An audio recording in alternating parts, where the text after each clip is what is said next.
ஸ்ரீ கர்க சம்ஹிதை விஸ்வஜித்து காண்டத்தின் 33ஆம் அத்தியாயம். சங்கிராமஜித்தால் பேய் துன்புறுத்துபவர் கொல்லப்படுகிறார். நாரத மாமுனிவர் கூறினார், அரசரே, கிருஷ்டகோ கொல்லப்பட்டான். இதனை கேட்ட சகுனியின் கோபத்திற்கு எல்லையே இல்லை. தேவர்களிடத்திலும் கூட பயங்கரமான தன் சகோதரர்களை அனுப்பினான். பூத சந்தப்பன் என்ற அரக்கன் யானை மீது சவாரி செய்தான். பிருக் என்ற அரக்கன் கழுதை மீது சவாரி செய்தான். கல்நாப் ஒரு பன்றி மீது சவாரி செய்தான்.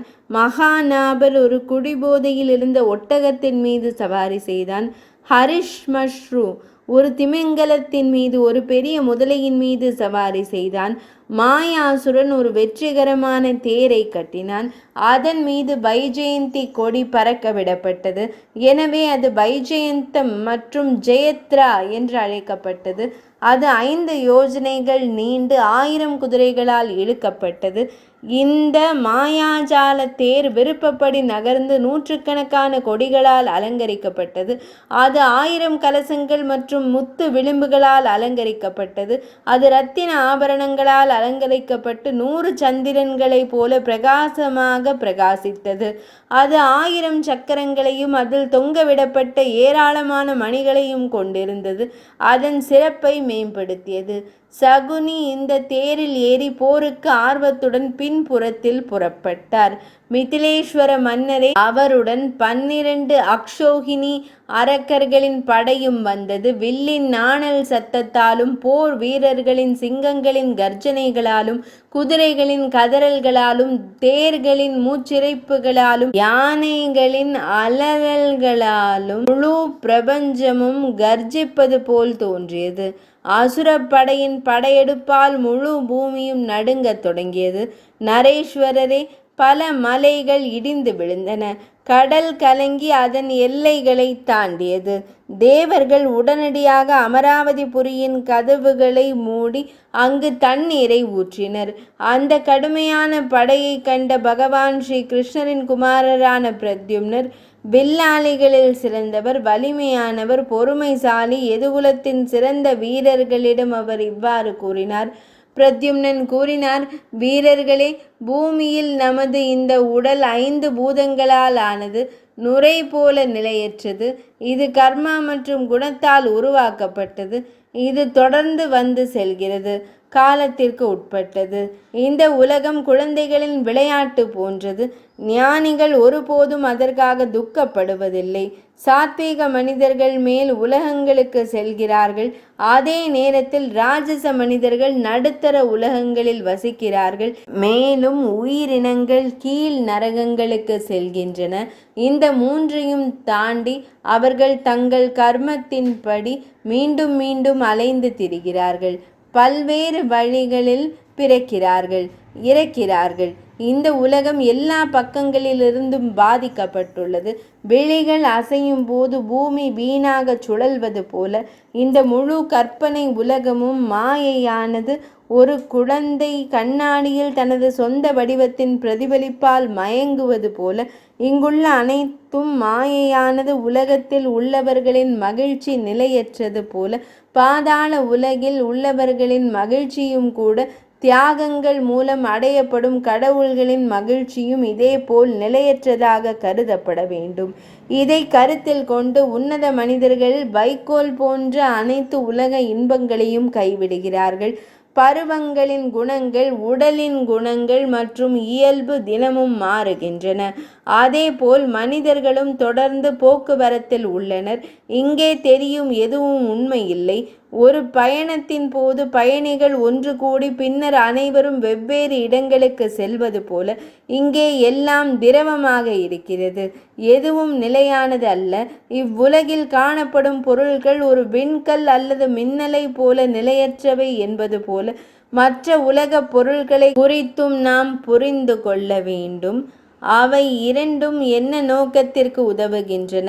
எனவே பகவான் ஸ்ரீஹரியை எங்கும் காண்பதன் மூலம் ஒருவர் நல்வாழ்வு பாதையை தீர்மானித்து அதை எப்போதும் பின்பற்ற வேண்டும்.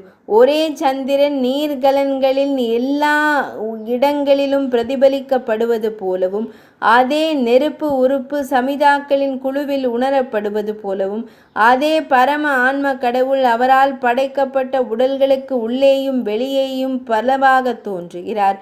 அறிவு நிறைந்தவர், தீவிர துறவில் தஞ்சம் புகுந்தவர், பகவான் ஸ்ரீ கிருஷ்ணரின் பக்தர், எதையும் எதிர்பார்க்காதவர். அவர் ஒரு புனித காட்டில் இருந்தாலும் சரி, ஒரு இல்லத்தில் இருந்தாலும் சரி, 3 குணங்களும் அவரை தொடுவதில்லை. எனவே உச்ச பிரம்மத்தை உணர்ந்த சந்நியாசி எப்போதும் ஒரு குழந்தையைப் போல மகிழ்ச்சியாகவும் மிகுந்த மகிழ்வுடனும் இருக்கிறார். மதுவால் குருடாக்கப்பட்ட மனிதனைப் போல அவர் அலைந்து திரிகிறார். தான் அணிந்திருக்கும் ஆடைகள் உடலில் இருக்கிறதா அல்லது உதிர்ந்து விட்டதா என்பதை காண்பதில்லை. அதேபோல் ஒரு சித்த மனிதன் அனைத்து சித்திகளுக்கும் காரணமான உடலை குறித்து காண்பதில்லை. அது விதியின் காரணமாக ஏற்பட்டதா அல்லது விழுந்ததா அல்லது அது எங்காவது வருகிறதா அல்லது செல்கிறதா என்பதை காண்பதில்லை. சூரிய உதயத்தில் இருள் அனைத்தும் அழிக்கப்பட்டு இல்லத்தில் வைக்கப்பட்டுள்ள பொருட்கள் அவற்றின் அசல் வடிவத்தில் மக்களுக்கு தெரிவது போல, ஞானத்தின் விடியலுடன் அறியாமையின் இருள் அகற்றப்பட்டு பரம பிரம்மன் ஒருவரின் உடலுக்குள்ளேயே பிரகாசிக்கத் தொடங்குகிறார். 3 குணங்களின் ஆதாரமாக இருக்கும் இறுதி பொருளை புலன்களில் தனித்தனி பாதைகள் மூலம் உயர்த்த முடியாது. சம்யக் ஞானம் அதேபோல் எல்லையற்ற கடவுளின் ஒரே தனித்துவமான இருப்பிடத்தை முனிவர்கள் பரிந்துரைக்கும் பல்வேறு வேதங்கள் மூலம் முழுமையாக அறிய முடியாது. சிலர் வைஷ்ணவ நாமத்தை பரமபதம் என்றும், சிலர் வைகுந்தத்தை கடவுளின் பரமபதம் என்றும், சிலர் அறியாமை இருளுக்கு அப்பாற்பட்ட அமைதியான பரம் பிரம்மத்தை பரமபதம் என்றும், சிலர் கைவல்ய மோட்சத்தையே பரமபதம் என்றும் கருதுகின்றனர். சிலர் அக்ஷர தத்துவத்தின் சிறப்பை முன்வைக்கின்றனர். சிலர் கோலோக தாமத்தை எல்லாவற்றின் தோற்றமாகவும், சிலர் இறைவனின் தனிப்பட்ட லீலைகளால் நிறைந்த நிகுஞ்சத்தை சிறந்த நிலை என்றும் அழைக்கின்றனர். தியானத்தில் ஈடுபடும் ஒரு முனிவர் இவை அனைத்தின் வடிவத்திலும் பகவான் ஸ்ரீ கிருஷ்ணரின் நிலையை அடைகிறார். நாரத மாமுனிவர் கூறினார், அரசரே, பகவான் ஸ்ரீ கிருஷ்ணரின் மைந்தன் பிரத்யும்னரிடமிருந்து இதனை கேட்டு பொறுமையை வளர்க்கும் ஞானத்தை பெற்ற யாதவர்களின் முன்னணி வீரர்கள் அனைவரும் மகிழ்ச்சியாலும் உற்சாகத்தாலும் நிறைந்து ஆயுதங்களை ஏந்தினர். பின்னர் சீதா கங்கையின் கரையில் அசுரர்களுக்கும் யாதவர்களுக்கும் இடையே ஒரு கடுமையான போர் நிகழ்ந்தது. கடற்கரையில் குரங்குகளுக்கும் அசுரர்களுக்கும் இடையிலான போரை ஒத்தது. தேர்கள் தேரோட்டுபவர்களுடன் மோதின. காலாட்படை வீரர்கள் காலாட்படை வீரர்களுடன், குதிரை வீரர்கள் குதிரை வீரர்களுடன், யானை ஓட்டுபவர்கள் யானை ஓட்டுபவர்களுடன் மோதின. பாகன்களால் ஓட்டப்பட்ட சில ஹவுடாக்களால் அலங்கரிக்கப்பட்ட வெறிபிடித்த யானைகள் கம்பீரமான வானத்துடன் கூடிய உயர்ந்த மலைகளைப் போல தெரிந்தன. அரசரே, அவர்கள் போர்க்களத்தில் வலம் வந்தனர். சீறி பாய்ந்து கர்ஜித்து தேர் ஓட்டுபவர்களையும் குதிரை வீரர்களையும் காலாட்படை வீரர்களையும் தங்கள் கட்டப்பட்ட தும்பிக்கைகளால் தாக்கினர். அவர்கள் தேர்களை அவற்றின் சவாரி செய்பவர்கள் மற்றும் தேர் ஓட்டுபவர்களுடன் மணலில் சுற்றி தரையில் எறிவார்கள். பின்னர் அவற்றை மீண்டும் பலமாக தூக்கி வானத்தில் வீசுவார்கள். அரசரே, போர்க்களம் முழுவதும் ஓடிய சிறந்த யானைகள் சிலரை தங்கள் வலுவான தும்பிக்கைகளால் துளைத்து தங்கள் பாதங்களால் மிதிக்கும். உமது மாட்சிமை குதிரை வீரர்களால் இயக்கப்படும் இறக்கைகளை கொண்ட குதிரைகள் தேர்களின் மீது குதித்து யானைகளின் மீதேறி செல்லும். சில வீரமிக்க குதிரை வீரர்கள் போரின் வெற்றியால் மயங்கி தங்கள் குதிரைகளுடன் யானைகளின் மீதேறி யானை சவாரி செய்யும் மன்னர்களை கொல்வார்கள். சிங்கங்கள் யானைகளை கொல்வது போல சில குதிரை வீரர்கள் தங்கள் வாள்களின் வலிமையால் முன்பக்க படையை துளைத்து காற்று அதன் வேகத்தால் விளையாட்டுத்தனமாக தாமரை காட்டை மிதித்து முன்னேறுவது போல பாதுகாப்பாக முன்னேறுவார்கள். சில குதிரை வீரர்கள் போர்க்களத்தில் குதித்து வானத்தில் உள்ள பறவைகளின் இறைச்சிக்காக ஒன்றை ஒன்று குத்துவது போல தங்கள் வாள்களால் ஒன்றை ஒன்று தாக்கிக் கொண்டனர். சில காலாட்படை வீரர்கள் வாள்களாலும் சிலர் கோடரிகளாலும் சிலர் கூர்மையான ஈட்டிகளாலும் தாக்கி பழங்களைப் போல எதிரிகளின் தலைகளை வெட்டினர். சங்கிராமஜித், பிருகத்சேனன், ஷுரா, பிரஹரணன், விஜித், ஜெயா, சுபத்ரா, பாமா, சத்யகா மற்றும் அஸ்வாயு. பத்ரனின் வயிற்றில் பிறந்த பகவான் ஸ்ரீ கிருஷ்ணரின் மற்ற 10 மைந்தர்கள் முன்னோக்கி வந்து ராட்சதர்களுடன் சண்டையிடத் தொடங்கினர். மகாராஜரே, யானை மீது சவாரி செய்யும் பெரிய அரக்கன் பேய் புயல் தனது அம்பு மழையுடன் ஒரு பரிதாபகரமான காட்சியை காட்டினான். பேய் சித்திரவதையின் அம்புகளால் இருள் பரவிய போது பகவான் ஸ்ரீ கிருஷ்ணரின் வலிமையான மகன் சங்கிராமஜித் அவரை எதிர்கொள்ள வந்தான். போர்க்களத்தில் 100கணக்கான அம்புகளை எய்து பேய்களை காயப்படுத்தினான். பின்னர் வலிமை மிக்க பேய் சித்திரவதை சங்கிராமஜித்தின் வில்லின் எதிர்முனையை வெட்டியது. அது மறுமையின் கடல்களின் மோதல் போன்ற பயங்கரமான ஆற்றலை ஏற்படுத்தியது. பின்னர் மின்னல போல பிரகாசிக்கும் சங்கிராமஜித்தினே தனது 2வது வில்லை எடுத்து அதனை தாக்கினான். அவர் வில்லின் நாணை சரி செய்து பின்னர் 100 அம்புகளை எய்தினர். அம்புகள் பூத சந்தபனின் வில்லின் நாண், இரும்பு கவசம், உடல் மற்றும் யானையை துளைத்து பூமியில் மூழ்கின.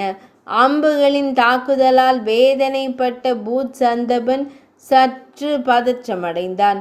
பின்னர் வலிமை மிக்க போர் வீரன் தனது யானையை முன்னோக்கி அழைத்துச் சென்றான். மரணத்தையும் போல பயங்கரமான யானை போர்க்களத்தில் தன்னை நோக்கி தாக்குவதை கண்ட வலிமை மிக்க சங்கிராமஜித் தனது தெய்வீக வாளை எடுத்து போர்க்களத்தில் அவனை தாக்கினார். வாளின் அடி அவரது துதிக்கையை 2ஆக பிளந்தது. ஒரு பயங்கரமான அலறலை விடுத்து பெருமையுடன் கசிந்து பூத சந்தபன் உலகையே அதிர வைத்து தப்பி ஓடினான். வலிமை மிக்க வீரர்களை தாக்கி மீண்டும் மீண்டும் மணிகளை அடித்து நேராக அரக்கர்களின் நகரமான சந்திரவதிக்கு சென்றான். யாராலும் அவனை தடுக்க முடியவில்லை. போர்க்களத்திலிருந்து யானை தப்பி ஓட ஒரு பெரிய ஆரவாரம் எழுந்தது. பின்னர் பூத சந்தபன் கோடை சூரியனை போல பிரகாசிக்கும் தனது கூர்மையான முனைகள் கொண்ட சக்கரத்தை பகவான் ஸ்ரீ கிருஷ்ணரின் மகன் மீது வீசினான். சுழலும் சக்கரம் தன்னை நோக்கி வருவதை கண்ட வலிமை மிக்க பத்ரகுமாரர் விளையாட்டாக அதை தனது சக்கரத்தால் 100 துண்டுகளாக உடைத்தார். பின்னர் அந்த அசுரன் ஜதர்கிரியிலிருந்து ஒரு சிகரத்தை வேரோடு பிடுங்கி பகவான் ஸ்ரீ கிருஷ்ணரின் மகன் மீது வீசினான். வானம் எதிரொலித்தது. அரசரே, சங்கிரஜித்து அந்த சிகரத்தை 2 கரங்களாலும் வலுக்கட்டாயமாக பிடித்து போர்க்களத்தில் பூத சந்தபனை அதன் மூலம் தாக்கினான். பின்னர் வலிமை மிக்க அசுரன் பூத சந்தபன் முழு ஜதர்கிரியையும் வேரோடு பிடுங்கி அதை தன் கரங்களில் பிடித்து போர்க்களத்தில் நின்று, இப்போது இந்த மலையுடனான போரில் உன்னை முடிப்பேன் என்று கூறினான். இதை கண்ட பகவான் ஸ்ரீஹரியின் மைந்தனான சங்கிரஜித்து தேவகுடா என்ற மலையையும் வேரோடு பிடுங்கி முக்கனிடம், இன்னும் உன் உயிரையும் போர்க்களத்தில் எடுத்துக்கொள்வேன் என்றான். அரசரே, இதனை கூறி அவர் முன் நின்றார். அது ஒரு அற்புதமான சம்பவம். மனிதர்களின் தலைவரை பேய்களை துன்புறுத்துபவர்கள் மீது மலைகளை எறிந்தார். சக்தி வாய்ந்த சங்கிராமஜித் போரில் அவன் தன் கரத்தில் இருந்த மலையால் மலையை தாக்கினான். ஜதார, தேவகூட மலைகள் 2ம் தங்கள் கனமான எடையை தாங்கி அசுரனின் தலையில் விழுந்தன. 2ம் இடி மோதி கொள்வது போல அவை பயங்கரமான சத்தத்தை எழுப்பின. மன்னர் விதேகரே, 2 அடிகளாலும் பேய்கள் வேதனைப்பட்டன. மரணம் அவரை விழுங்கியது. அவரது ஒளி சங்கிராமஜித்தின் ஒளியுடன் இணைந்தது.